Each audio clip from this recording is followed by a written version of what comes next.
firm started as a money management firm or a family office, in effect, for wealthy individuals. Is that right? Yeah, simplistically, I think the way I think about it and the way we've envisaged our firm was very much we were focused on the idea of long-term relationships. We wanted to nurture long relationships over the arc of time. So when we started off the firm, we were dealing with entrepreneurs who were just starting a company. They were thinking through, who are my capital partners? How do I structure my business? How do I do my voting agreements so I can control my company in a certain way? And as that journey continued, financing mattered, board members mattered, senior significant members of their staff mattered.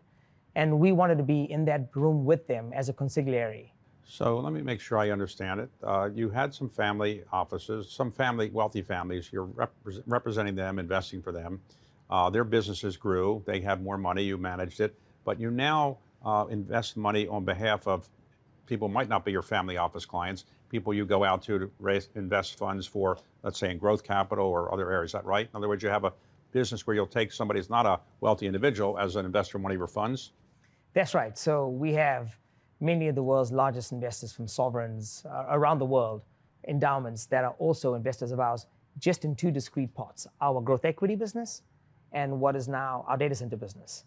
And those are the two areas we've taken additional But you investors. have an impact business as well. What is that? So impact is core to who we were as a firm. What we found is our families were very focused on charitable activity. And David, I'll make it somewhat real for you.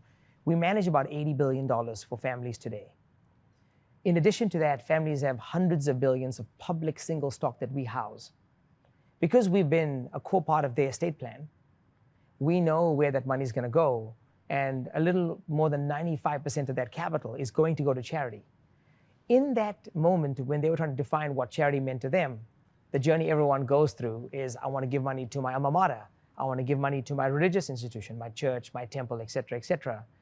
But what our families were struggling with is, over the arc of time, what people typically did is they first created their version of the wheel. I want to solve cancer. I want to do this. And our family said, I may want to do that, but how do I collaborate with other people who are in my world, who I can respect globally, that I can leverage? And David, that's what caused ICONIQ Impact to be created, the idea of collaborative philanthropy.